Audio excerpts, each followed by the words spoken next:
Prezadíssimo telespectador, bem-vindos a mais um Mídia Cidadã, o programa que debate comunicação e cidadania. E no programa de hoje, nós temos a alegria e a satisfação de conversar com José Maria Emael, deputado federal constituinte em 1989 e presidente nacional do PSDC, o Partido Social Democrata Cristão. É uma alegria e satisfação recebê-lo aqui nos estúdios da TV Aberta, neste conteúdo que é distribuído a todos os canais comunitários do estado de São Paulo. A alegria é minha, Fernando Mauro, em participar deste programa, Mídia Cidadã, que aborda os temas com profundidade e está face a face com você, um dos mais respeitados homens de comunicação do nosso estado, do nosso país. Emael, uma alegria. E eu queria começar conversando com você, como você bem destacou, aqui a gente busca o aprofundamento dos temas. E a gente sempre ouve falar de José Maria Emael, um democrata cristão. E me parece que a democracia cristã é um movimento muito mais abrangente, que culmina num partido político, mas a democracia cristã, inclusive, é um movimento internacional. Eu queria que você posicionasse os nossos telespectadores em relação à história da democracia cristã no mundo e, em particular, aqui no Brasil. Bom, deixa eu te dizer inicialmente que eu sou um democrata cristão. E o ano passado eu completei 50 anos de democracia cristã. Eu ingressei na democracia cristã em Porto Alegre, no Rio Grande do Sul, em 1962. Eu havia sido presidente do centro acadêmico, presidente da Federação de Universitários de Escolas de Faculdades Particulares do Rio Grande do Sul, né? Fui um dos dirigentes da JOC, da Juventude Operária Católica. E em 62 eu decidi então ingressar no mundo político. E aí eu escolhi um partido que batia com a minha maneira de pensar, né? E com os ensinamentos que eu havia recebido na JOC, na Juventude Operária Católica. Foi aí que eu escolhi então a democracia cristã. Em 62 eu me filiei à Juventude Democrata Cristã em Porto Alegre. O ano passado completei 50 anos de democracia cristã. Como é que a democracia cristã surge no mundo? Como filosofia política, ela já existia na Europa desde os meados do século XVIII. E depois, mais lá na frente, já perto da sua transformação em partido político, com os ensinamentos de Jacques Maritain, de outros pensadores, né? Mas como partido político, ela toma essa face de partido político na Itália em 42, quando um líder católico, Alcide De Gasperi, funda na Itália o PDC, Partido Democrata Cristão, e transforma o PDC numa das maiores forças de resistência ao nazismo na Segunda Grande Guerra Mundial. 3 anos depois, agora já estamos falando do final da Segunda Grande Guerra Mundial, um líder evangélico luterano, Konrad Adenauer, na Alemanha, funda, junto com outros companheiros, a União Democrata Cristã, CDU, a mesma CDU da Angela Merkel. Quer dizer, a Angela Merkel, primeira-ministra da Alemanha, é uma democrata cristã, do mesmo partido que foi fundado por Konrad Adenauer. Nesse mesmo ano, de 45, estava na Europa um grupo de brasileiros, liderado por um professor da USP, Cesarino Júnior, professor de direito, na época de direito social, hoje de direito do trabalho.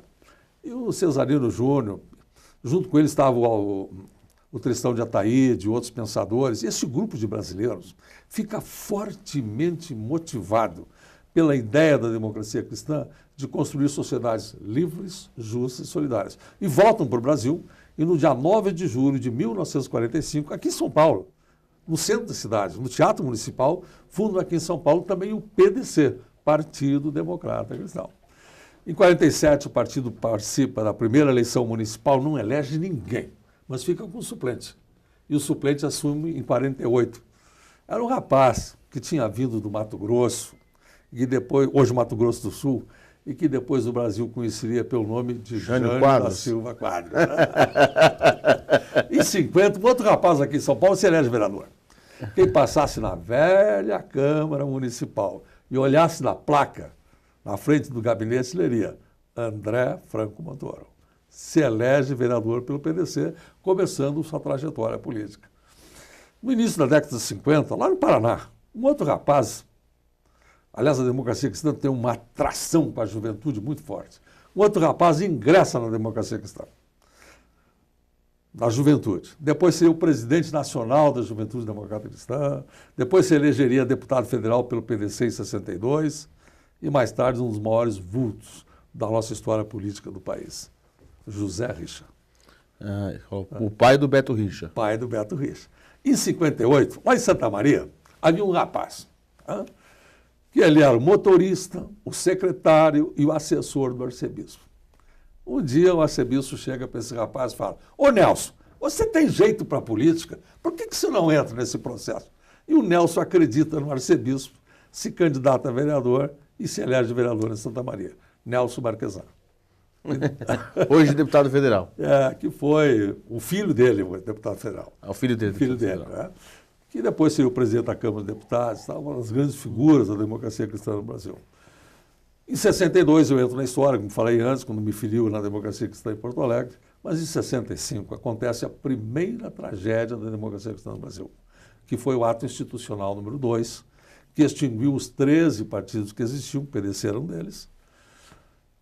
E o presidente nacional do PDC na época já era o então deputado federal Franco Montoro, ele era o presidente nacional do PDC. Aqui em São Paulo, o presidente estadual era o saudoso deputado Roberto Cardoso Alves, era o presidente daqui em São Paulo. Depois disso, Fernando, a gente fica 20 anos fora do cenário político brasileiro. Enquanto a democracia cristã reerguia nações, Alemanha, Itália, Bélgica, Holanda e tantas outras, fortalecia a democracia na América Latina, como no Chile, na Venezuela, o Brasil ficou privado dessa seiva transformadora da democracia cristã. Mas em 1985, por ocasião da reorganização, eu estou indo um pouquinho mais longe da tua pergunta, para dar uma descrição rápida da história. Em 85, por ocasião da reorganização político-partidária, o médico do Rio de Janeiro, Jorge Coelho de Sá, um advogado de Brasília, Oswaldo Gomes, refundam a democracia cristã, com o mesmo nome, PDC. E aí descobrem que aqui em São Paulo estava um antigo militante. Em 85, eu já era empresário em São Paulo, advogado em São Paulo, e aí eu sou convocado, sem direito à recusa, para organizar o partido em São Paulo e ser o candidato do PDC a prefeito da capital. Em 86, a gente já elege 5 deputados federais constituintes, eu por São Paulo, companheiro no Rio, 3 em Goiás, 90, 22 federais, 2 senadores da República, que somados os 2 que nós já tínhamos, ficamos com uma bancada de 4 senadores. Em 92, só aqui em São Paulo, quase 500 vereadores, prefeitos de grandes cidades, Amparo, Barra Bonita, Guaratinguetá, Taboão da Serra. Na eleição anterior, tínhamos elegido o Elcio Gasparini, prefeito de Ribeirão Preto. Novamente, nós éramos uma das maiores forças políticas do país. Mas só um ano depois, em 3 de abril de 93, a democracia cristã foi destruída pela segunda vez como partido político no Brasil, através da fatídica fusão do PDC com o PDS. Eu estava no meu segundo mandato, liderei a resistência. De madrugada, bati na porta da residência de um ministro do TSE com mandato de segurança, tentando impedir a fusão, mas ela acontece. E no dia 13 de abril de 93, pela segunda vez, a democracia cristã é destruída como partido político no país. Mas só 2 anos depois, na noite de 30 de março de 95, juntamente com 114 companheiros, nós refundamos a democracia cristã. E aí acrescentamos um S na antiga sigla e o partido passou a chamar-se PSDC. Hoje nós já estamos chegando a 200 mil filiados. Estamos em todos os estados brasileiros, em mais de 2.000 cidades. E a democracia cristã realmente hoje é novamente uma força significativa no universo político brasileiro. Portanto, a gente pode dizer que com esse histórico, a gente pode ver que o partido ele está se reorganizando no país, né? E aí imagino eu que deva voltar a buscar as vagas no Congresso Nacional para influir nos destinos da nação, né? Agora, eu queria lhe perguntar, como é que você, como liderança da democracia cristã, viu aí a visita do Papa? Eu queria lhe perguntar se você acompanhou e como é que você analisou as palavras do Papa para a juventude. Até porque você disse que a democracia cristã costuma trazer jovens, é isso? Muito. O PSDC jovem é fortíssimo. Quer um exemplo? Nós elegemos 2 vereadores em Fortaleza. Um deles é uma moça, 20 anos de idade. Olha aí. Uma vereadora PSDC, democrata cristã, com 20 anos de idade. Agora, nós vamos ter agora o 5º Congresso Nacional da Democracia Cristã e ela tomará posse como presidente nacional do Movimento Jovem do PSDC. Então, a presidente nacional do no movimento jovem do PSDC, é uma vereadora, agora com 21 anos de idade. Não é uma coisa... Mas a nossa... Você também é jovem, né? Hã? Você também é jovem, né? Porque sempre jovem. A juventude está aqui, né? Está sempre jovem. na nossa mente. Ah. E o Papa? Foi se reunir com a juventude aqui nesse movimento nós da acompanhamos muito de perto. O PSDC, a juventude do PSDC participou de vários eventos por ocasião da visita da Jornada Mundial da Juventude. Da Jornada Mundial da Juventude. Mas nós esperávamos isso. Mas o que nos cativou, o que nos emocionou, e não poderia ser diferente, é que a linguagem do Papa é a linguagem da democracia cristã. Né? Por exemplo, quando o Papa chega e fala aos jovens, né? Construam um país e um mundo justo e solidário. Quando terminou a Constituinte, eu fiquei entre os 15 constituintes com o maior número de propostas aprovadas. Aprovei 145 propostas, como intérprete da democracia cristã. Mas, conceitualmente, a mais importante contribuição nossa para a sociedade brasileira é realmente o inciso 1º do artigo 3º da Constituição Federal, que define qual é o tipo de sociedade que nós queremos construir. Então, o inciso 1º do artigo 3º diz o seguinte: são objetivos fundamentais da República Federativa do Brasil. Inciso 1º, construir uma sociedade livre, justa e solidária. Ou seja, nós nos encontramos, sabe, o tempo todo nós nos encontramos com as palavras do Papa.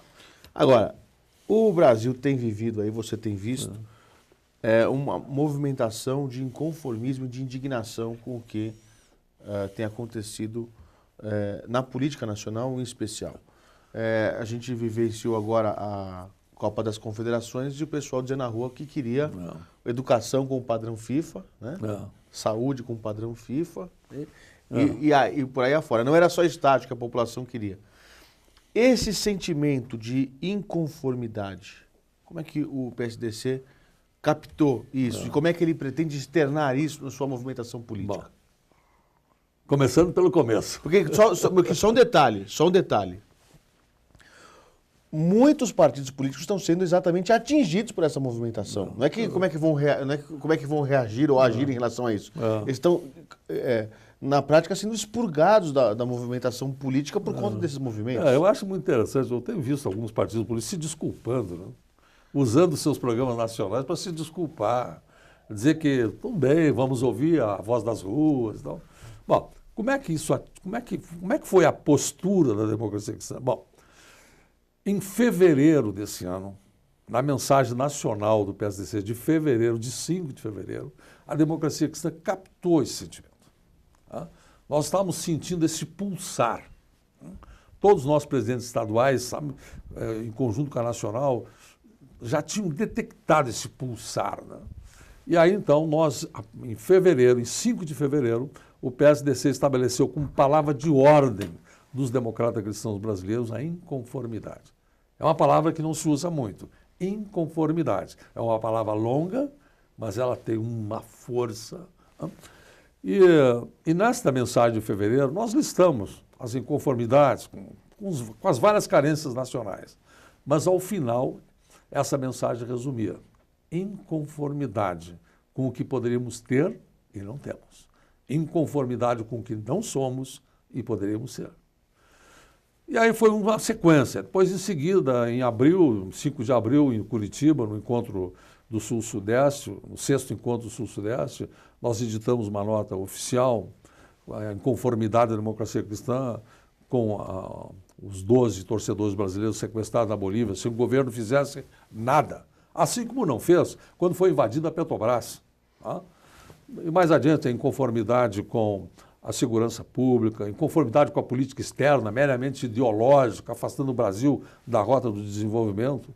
E no dia 24 de maio, lá no Acre, na Praça Plácido de Castro, no centro de Rio Branco, 50 líderes da democracia cristã reunidos no Encontro do Norte, às 19h15, com o pé direito deram um primeiro passo. E com esse gesto, a democracia cristã dava início à marcha da inconformidade no Brasil. No dia 17 de junho, lá em Mostardas, bem no sul do Brasil, nas margens da Lagoa dos Patos, a democracia cristã integrava todo o Brasil na marcha da inconformidade. E no final desta mesma tarde, 17 de junho, a inconformidade explodia nas ruas do Brasil, né? E agora, no nosso programa do dia 8, agora, há poucos dias atrás, todo o nosso programa foi voltado para a inconformidade. Então não precisou pedir desculpa para ninguém? Não, com certeza que não. Inconformidade com a volta ameaçadora da inflação, inconformidade com a corrupção correndo solta, inconformidade com a droga entrando livremente nas nossas fronteiras desguarnecidas, inconformidade com o sistema tributário que esmaga empresas e pessoas e impede o Brasil de crescer, inconformidade com a saúde pública ausente, indiferente, desumana, inconformidade com a educação pública deficiente e sem qualidade, inconformidade com a política externa brasileira, meramente ideológica, que afasta o Brasil da rota do desenvolvimento, inconformidade, enfim, com aquilo que poderíamos ter e não temos, inconformidade com o que não somos e poderíamos ser. Então, esse programa do dia 8, Fernando, teve uma repercussão no Brasil, uma coisa fantástica, porque a inconformidade foi traduzida de uma maneira clara, objetiva, com aquilo que nós queremos e não temos.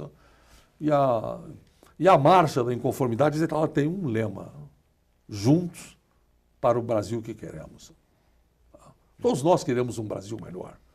Então, esse movimento institucional da marcha da inconformidade começa a ganhar o Brasil. Não é um movimento de massa, não, é um movimento institucional. Agora, esses dias, no sábado, lá em Atibaia, levamos a inconformidade para a Prefeitura Municipal, para a Câmara de Vereadores, num grande evento feito pela Democracia Cristã, na cidade de Atibaia, na região Bragantina de São Paulo. Ok. Eu também queria aproveitar aqui a sua presença, sabendo que você é um dos homens que mais entende de Constituição no Brasil, porque não apenas foi deputado constituinte, mas foi o que mais aprovou emendas à Constituição. Um deles, um dos 15. Tá bom já, né? Tinha 600 parlamentares, né? Mas é importante fazer justiça. Então, mas um dos que mais aprovou, foi o que mais, um dos que mais aprovou, então, perdão, mais aprovou emendas à Constituição. E eu queria lhe fazer a seguinte pergunta. A gente sabe que 25 anos depois da Constituição promulgada, nós ainda temos uma série de assuntos que ainda não foram regulamentados, portanto, não estão devidamente resolvidos na sua íntegra. Um dos exemplos que nós conversávamos nos bastidores é a questão do aviso prévio. Sim. Então você me falava, olha, o aviso prévio no Brasil, como funcionava e depois como funcionou depois da Constituição e como funciona agora, depois da regulamentação. Agora, eu queria que o senhor explicasse isso e depois nos contasse. Como é que se demora 25 anos para regulamentar um artigo da Constituição? Na verdade, isso foi uma demora excessiva, né? Uma falta de iniciativa do Congresso Nacional. Tanto é que a regulamentação se deu quando o Supremo falou, ou regulamento ou nós vamos regulamentar. Não sei se você lembra disso. Então, o Supremo disse, olha, eu vou regulamentar a proporcionalidade. Como é que foi isso? Como é que era antes? Antes de 88. Antes de 88, o aviso prévio era regulamentado pela CLT, que estabelecia o seguinte: uma graduação no aviso prévio. Quem recebia por semana tinha 8 dias de aviso prévio. Quem recebia por quinzena, 15 dias. Só o mensalista é que tinha 30 dias. Então você tinha a menina do escritório, terminou o contrato de experiência, porque recebia por mês, tinha 30 dias de aviso prévio. O mestre de obra de uma construtora, porque recebia por semana, depois de 15 anos de empresa, podia ser mandado embora só com 8 dias. Isso feria a justiça. A mais elementar justiça demonstrava que isso estava errado. Então, no dia 27 de janeiro de 1988, apresentei, defendi e aprovei a proposta que hoje é o texto do inciso 21 do artigo 7º da Constituição Federal, que estabeleceu aviso prévio proporcional ao tempo de serviço na forma da lei e no mínimo de 30 dias. A partir de 5 de outubro de 88, quando foi promulgada a Constituição, nenhum trabalhador brasileiro foi mandado embora sem justa causa, sem ter, no mínimo, 30 dias de aviso prévio. Já foi uma imensa vitória. Foi um avanço. Foi um grande avanço. Mas faltava regulamentar a proporcionalidade. Então, eu apresentei, inclusive, um projeto de lei regulamentando a proporcionalidade, que com muitos outros ficou 20 engavetado. Engavetado. E esse que foi aprovado recentemente, foi esse que você apresentou? Não, foi uma síntese dos vários. Ah, sim. Foi um apensamento de projetos de lei. De projetos de lei. E agora, recentemente, foi aprovada, então, foi regulamentada a proporcionalidade. Essa ideia da proporcionalidade, na época, eu busquei na Inglaterra. Só para registrar para o telespectador, a regulamentação prevê que a cada... são mais 3 dias... Para cada ano trabalhado. Para cada ano de serviço. Até um total de 60. Portanto, depois de 10 anos, todos, vamos chamar assim, têm o mesmo tempo de aviso prévio. Depois de 10 anos, são 30 dias a mais, além dos 30... Não, mas é um pouquinho diferente. A cada ano trabalhado, você tem 3 dias. Se você tiver 1 ano de casa e for dispensado, você tem 30 dias mais 3. Então, depois de 10 anos, vai ter 30. Vai ter até 60. São 30 3 mais dias, 30. Depois de 20 anos, você tem 60. Depois de 20 anos. 20 anos tem 60. É uma coisa equilibrada, não pesa demais na área empresarial, mas é extrema. Quando eu defendi esta proposta, eu falava da tribuna, no dia 27 de janeiro de 88. Não tem o menor sentido você tratar um trabalhador que terminou o contrato de experiência com aquele que tem 10 anos de casa. Na medida que passa o tempo, o trabalhador confunde a sua vida com a vida da empresa. Sim. Ele está fora do mercado. Então ele tem que ter uma proteção maior, né? E agora, com a regulamentação, como você colocou, são mais 3 dias por ano de casa, até um total de mais 60. Indiscutivelmente, essa é uma das maiores conquistas dos trabalhadores. O DIAP, Departamento Intersindical de Assessoria Parlamentar, na sua obra, Quem Foi Quem na Constituinte, ele dá um destaque muito grande para a questão do aviso prévio proporcional ao tempo de serviço. Ok.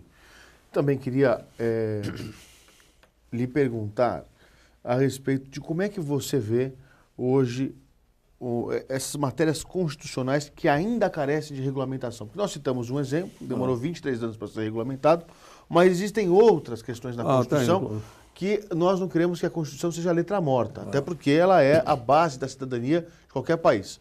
Nós falávamos aqui nos bastidores, antes da nossa entrevista, que o cidadão, por exemplo, norte-americano, ele conhece a sua Constituição. Então, ele evoca, eu quero evocar aqui a 5ª emenda, eu quero evocar tal emenda, eu quero evocar tal artigo da Constituição, porque ele é consciente das suas obrigações e deveres e conhece a Constituição do seu país. Aqui no Brasil, ainda não existiu um trabalho para você conscientizar o cidadão com certeza, né, dos seus direitos. Com certeza. A OAB, o Conselho Federal da OAB, fez no dia 12 de junho uma sessão solene em Brasília, comemorativa dos 25 anos da Constituição brasileira. Nós tivemos a honra de ter sido, nos 11 lugares da mesa principal, o único partido presente foi o PSDC, e eu tive a honra de ser o constituinte presente nesse evento. Mas o doutor Marcos, presidente nacional da OAB Nacional, no seu pronunciamento, ele deu uma ênfase muito grande exatamente nisso. Porque a Constituição é a lei das leis, né? Então, a necessidade, na verdade, a vocação do advogado é, em primeiro lugar, defender a Constituição do Brasil, né? Todas as leis são decorrentes dela, né? Então, essa visão da Constituição, a Constituição do meu país, né? Para que, sabe, todas as pessoas, né, de qualquer nível de escolaridade, tenham exatamente isso que você está falando. Essa visão, a Constituição do meu país, né? A minha Constituição. Porque, como nos dizeres de Ulisses Guimarães, né, a Constituição Cidadã, que é o nome do seu programa Mídia Cidadã, né, o ministro Ricardo Lewandowski, quando fez um histórico nessa sessão solene, estava presente o vice-presidente do Supremo, que é o Ricardo Lewandowski, o novo ministro Barroso, né, e todos eles enfatizaram essa importância cotidiana, no dia a dia dos brasileiros, da Constituição. Agora, realmente existem, isso tem que ser uma força-tarefa. Né? Existem aspectos da Constituição Federal que ainda não foram regulamentados e têm que ser regulamentados. Vou lhe dar um exemplo. Tem uma proposta que eu apresentei hoje à Constituição Federal que estabelece o seguinte: cabe a uma lei federal estabelecer os mecanismos de defesa da família contra abusos praticados nos meios de comunicação. Tá? Não é censura que nós queremos. Nós temos direito de resposta. Se uma família se sentir agredida nos seus valores, por mensagens na área da comunicação, que tenha condição de se insurgir contra isso. Não a censura prévia, mas esses não são os direitos, não são os valores que nós praticamos. Não está regulamentado. Né? Então, em uma série, na área de vocês também existe aspectos que têm que ser regulamentados. E desde já eu coloco a democracia cristã à disposição do setor. Tá? Se é luta, é conosco mesmo. Não, e temos uma grande luta aí para a questão da regulamentação do artigo 220 da Constituição, que fala sobre a complementariedade dos sistemas público, privado e estatal. Com certeza. Quando chega na hora de aplicar a Constituição, o Estado fala, bom, mas a Constituição só fala que é público, privado e estatal, mas não especifica o que é cada um, não define, não regulamenta, é a palavra. Vamos definir. O ano que vem, Fernando, nós vamos eleger uma robusta, uma forte bancada de deputados federais. E nesse programa, nesse momento, eu assumo com você o compromisso. Os deputados federais da democracia cristã irão regulamentar esse artigo e vamos ouvir com relação a isso o setor. Ok, agradeço muito. É para isso que existem as audiências públicas também, né? Para a gente poder debater essas questões. Eu, desde já, agradeço em nome da ABCCom, Associação Brasileira de Canais Comunitários, da CESP, Associação Estadual de TVs Comunitárias. José Maria Mael, satisfação, revê-lo. Uma alegria imensa em poder conversar com você sobre temas tão importantes para a nação. E esta história do partido da Social Democracia Cristã aqui no Brasil, para que o telespectador que nos acompanha possa conhecer as origens, quer dizer, da onde nasceu, né, o PSDC e tudo mais, as suas raízes, né, a sua história, para aquilo que se pretende fazer no Brasil, este movimento de inconformidade. Parabéns. Muito obrigado. E agradeço também a você, telespectador, que esteve conosco em mais este Mídia Cidadã, no programa que é distribuído pela CESP. Na sequência, eu convido você a ficar ligado na programação da emissora pública que distribui este nosso conteúdo. Um abração a todos, até mais. Tchau, tchau.